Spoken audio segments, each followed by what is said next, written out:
नमस्कार. पुस्तक वाचन चॅनलमध्ये मी अद्वैत ऐनापुरे आपलं स्वागत करतो. आज आपण ऐकणार आहोत दीपक माचियाडो लिखित कावळा आणि हंस ही कथा. ही कथा त्यांच्या सारंगीचे सूर ह्या कथासंग्रहातून घेण्यात आलेली आहे. तर सादर आहे कथा कावळा आणि हंस. अमितनं घड्याळाकडे पाहिलं. दौऱ्यावर निघायचं होतं. 3:40ची फ्लाईट होती. आता दुपारचे 12 वाजले होते. उबर टॅक्सीवाला एअरपोर्टवर घेऊन जायला 10 मिनिटांनी पोहोचणार होता. अमितनं आपलं तिकीट तपासून पाहिलं. Indigo 6E423. तो हसला. जेट एअरवेज बंद झाल्यापासून तो इंडिगोच घ्यायचा. त्या अगोदर मात्र कुठेही जायला तो फक्त जेटच घ्यायचा, कारण जेट एअरवेजशी त्याचं एक विशेष नातं होतं. कडूगोड म्हणता येईल असं. आयुष्याच्या दिशा बदलणारं नातं. आपल्या भूतकाळातील पट त्याच्या डोळ्यांसमोरून सरकू लागला आणि त्यात तो संपूर्णपणे गुंग होऊन गेला. अमित एक साध्या मध्यमवर्गीय कुटुंबातील मुलगा. जीवनापासून तशा त्याला फारशा अपेक्षा नव्हत्या. चांगलीशी नोकरी असावी, छानशी प्रेमळ पत्नी असावी आणि एक सुखी घरकुल असावं, अशा माफक मनीषा होत्या. गणित आणि सायन्स विषयात हुशार असल्यामुळं त्यानं BSc केलं. पुढे आईबापांवर भार टाकणं शक्य नव्हतं, म्हणून तो लवकरच नोकरीचा शोध करू लागला. 1-2 बँकांच्या लेखी परीक्षाही तो पास झाला. पण इंटरव्ह्यूच्या वेळी आपण कोणाची शिफारस किंवा ओळख आणली नव्हती याची त्याला तीव्रतेनं जाणीव झाली. इंटरव्ह्यूनंतर त्याला काही परत बोलवण्यात आलं नव्हतं. सुदैवाने लवकरच आपल्या कार्यक्षमतेच्या बळावर त्याला एक कॉल सेंटरमध्ये सिलेक्ट करण्यात आलं. पगार फार नव्हता, पण कमी देखील नव्हता. लवकरच अमित तिथे कायम झाला आणि मग अचानक त्याच्या आयुष्यात उर्मिला आली होती. कॉल सेंटरमध्ये अमितची 2 वर्ष झटकन निघून गेली. त्याच वेळेला नवीन नोकर भरती झाली होती. भरती झालेल्या नवीन मुलामुलींना शिकवण्यासाठी त्यांचे मेंटॉर म्हणून अनुभवी आणि परिपक्व कर्मचाऱ्यांना जबाबदारी दिली जायची. अमितकडे 2 मुली आणि 2 मुलं अशी जबाबदारी होती. त्यातलीच एक उर्मिला होती. दिसायला छान तर होतीच, पण एक विलक्षण स्मार्टनेस तिच्यात जाणवत होता. दिलेलं ज्ञान किंवा सूचना ती त्वरित आत्मसात करायची. अमितचा कामाबद्दलचा व्यासंग, शिकवण्याची पद्धत यावर उर्मिला खूपच खुश होती. अनेक प्रश्न विचारायची, खूप समजून घ्यायची. अमित आपली व्यावसायिक निष्पक्षता अबाधित ठेवण्याचा नितांत प्रयत्न करत होता, पण कुठेतरी हृदयातून तार छेडली जात होती. त्याला उर्मिला आवडू लागली होती. "अमित सर," एक दिवस ती एक शंका घेऊन आली. "पण उर्मिला," अमित तिला म्हणाला, "हे मी तुला कालच समजावून दिलं होतं ना?" "हो," उर्मिला म्हणाली. "पण तुम्ही समजावून सांगत असताना तेव्हा खूप गोड वाटता, म्हणून मी." तिच्या गालांवर त्यावेळी चढलेली लाली पाहून अमित स्तिमित तर झालाच, पण त्याचं अंतर्मन पार विरघळून गेलं. संबंध वाढत गेले. मैत्री झाली आणि ऑफिस व्यतिरिक्त भेटीगाठी सुरू झाल्या. मैत्रीच्या वलयाखाली वावरणारं प्रेमाच्या रोपट्याचं शेवटी फुलझाड झालं. उर्मिलाच्याही घरची परिस्थिती कमी अधिक प्रमाणात अमितसारखीच होती, त्यामुळे घरातून विरोध होण्यासारखं काही नव्हतं. लग्नाच्या आणाभाका झाल्या, परंतु दोघांनीही एखादं वर्ष थांबून आर्थिक स्थिती सुदृढ झाल्यानंतरच लग्न करायचं असा पोक्त निर्णय घेतला. एकत्रपणे सिनेमाला जाणं, वेगवेगळ्या हॉटेलात जेवायला जाणं, बागेत जाऊन तासनतास गप्पा मारणं, असं भरघोस प्रेमजीवन अमित आणि उर्मिला जगत होते. एक दिवस उर्मिला खूप उत्साहित होऊन आली. वृत्तपत्रात आलेली एक जाहिरात त्याला दाखवत म्हणाली, "अमित, हे पाहिलंस? जेट एअरवेजला एअर होस्टेस हव्यात. करू का अर्ज? तुला काय वाटतं?" अमित तिच्याकडे बघतच राहिला आणि मग भानावर आल्यासारखा म्हणाला, "अगं, माझ्या उर्मिलाला मी काय कमी समजतो काय? अगं, तुझ्या अंगावर तो निळ्या रंगाचा ड्रेस आणि पिवळा कोट चढला ना, तर आजूबाजूच्या सर्व मुली जमिनीवर येतील. तुला छान व्यक्तिमत्व लाभलंय. गो अहेड माय गर्ल." उर्मिलानं लागलीच स्टुडिओमध्ये जाऊन सांगितल्याप्रमाणे स्वतःची छान फोटो प्रोफाईल करून घेतली आणि अर्ज पाठवून दिला. 1 महिना गेला, 2 गेले आणि दोघेही अर्ज पाठवल्याचं विसरूनही गेले. अचानक एक दिवस हर्षभरीत झालेली उर्मिला धापा टाकतच अमितकडे आली. "You have been called for the interview on." ती वाचत होती. अमितनं आनंदानं तिला मिठीच मारली, पण तिचा चेहरा चटकन उदास झाला. "अमित, माझे आईबाबा नाही म्हणतायत रे. म्हणतात नको ती नोकरी, लोकांची चाकरी करायची आणि त्यांना भीती वाटते विमानाचा अपघात झाला तर. अमित खो खो हसत सुटला. वेडी आहेस की काय? अगं विमानं काय दररोज पडतात का?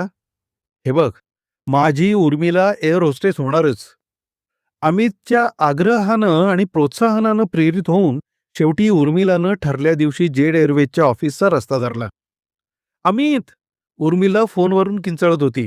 I am selected Amit. अमितला आकाश ठेंगणं झालं होतं. अभिनंदन उर्मिला, तू माझा विश्वास सार्थ ठरवलास. अमित, ती म्हणाली, तू माझा द्रोणाचार्य, तू माझा पाठीराखा म्हणून हे घडलंय. You have made my life Amit. तू मला पंख दिले. I love you so much माझ्या सोन्या. उर्मिलाच्या पहिल्या फ्लाईटच्या वेळेला अमित एअरपोर्टच्या गेटजवळ उभा होता. जेटच्या व्हॅनमधून तिघीजणी रुबाबदारपणे उतरल्या आणि त्याचा आपल्या डोळ्यांवर विश्वासच बसेना. हीच काय माझी उर्मिला? टकटक बूट वाजवत आपल्या स्मार्ट युनिफॉर्ममध्ये उर्मिला भन्नाटच वाटत होती. एका मध्यमवर्गीय मुलीचा एका मॉड परीमध्ये कायापालट झाला होता. तिनं अमितला पाहिलं आणि जाता जाता एक फ्लाइंग किस देऊन ती आत गेली. चांगल्याकरता काही गोष्टींवर पाणी सोडावं लागतं, हा अनुभव अमितला यायला लागला होता. उर्मिला फ्लाईटवर गेल्यावर तिच्याशी संपर्क साधणं अशक्य होतं. तसंच संध्याकाळी भेटणंही दुरापास्त होऊ लागलं. तिच्या सुट्टीच्या दिवशी त्याला सुट्टी नसायची. जेव्हा जेव्हा भेट घडून यायची तेव्हा त्याला ती खूप अनुभव सांगायची. विचित्र पॅसेंजर, त्रासदायक पॅसेंजर, अंगाला स्पर्श करू पाहणारे आंबट शौकीन पॅसेंजर. अमितची पार सटकायची. मी त्या फ्लाईटवर आलो तर एकेकाला बडवून काढीन लक्षात ठेव, असं म्हणायचा आणि मग ते खूप हसायचे. एकदा लग्नाचा विषय निघाला, पण 1 वर्ष तरी थांबूया अशी तिने विनवणी केली आणि ती अमितला पटलीही. दिवस जात होते. आता फोन कॉल आणि भेटी कमीच होत चालल्या होत्या. दिवसा व्यस्त असायची म्हणून रात्री फोन केल्यावर, मी खूप थकले रे, असं म्हणून संभाषण बंद व्हायचं. अनेकदा शंकेची पालही चुकचुकायची, ही मला मुद्दामून तर टाळत नाही ना? एक दिवस मात्र रहस्याची उकल झाली.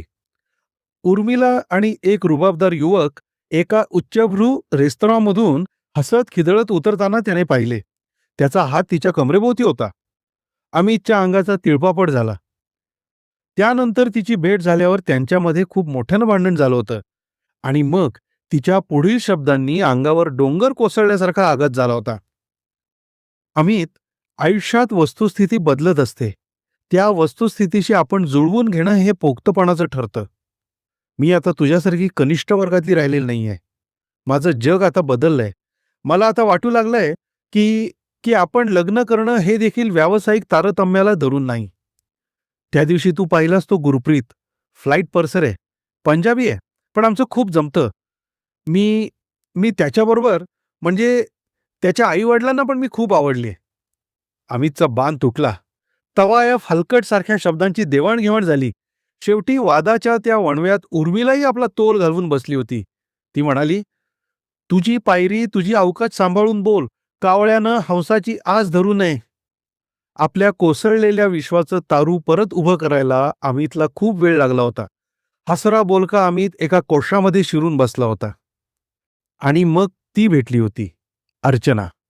स्कूटरवरती स्टेशनकडे जाताना रिक्षाची वाट पाहत असताना त्याला ती दिसली. त्यानं स्कूटर उभी केली. चला स्टेशनला सोडतो, तो म्हणाला.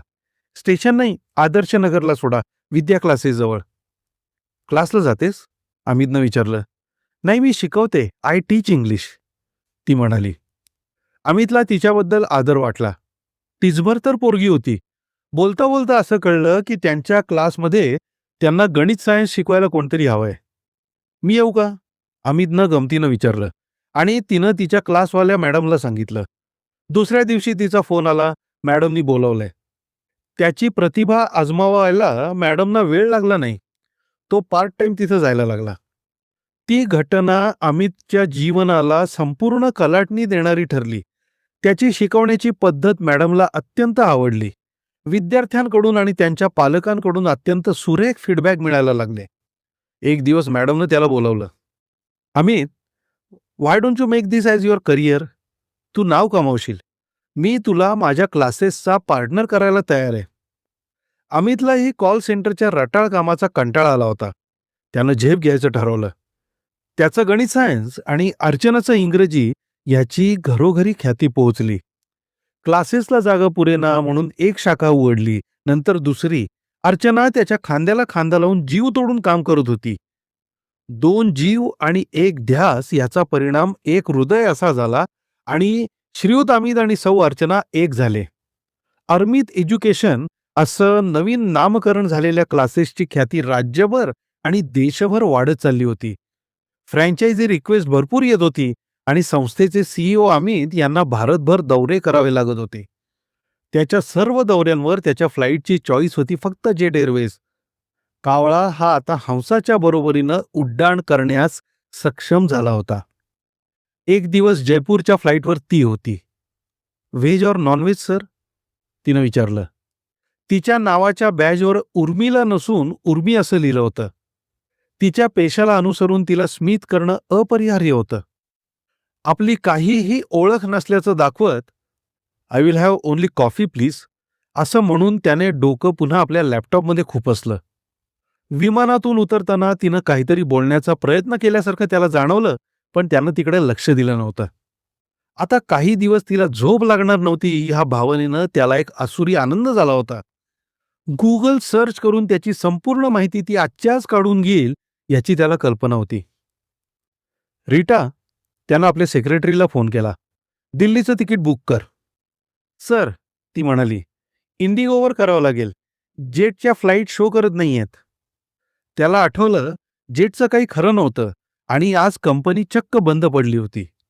हजारो लोकांच्या पोटापाण्याचा प्रश्न निर्माण करणारी ही घटना दुर्दैवी होती, पण त्याला कावळ्याची उपमा देणाऱ्या एका हंसाचं उड्डाण अर्ध्यातच लोप पावल्याचं एक अजब समाधान त्याच्या अंतर्मनाला उल्हसित करत होतं.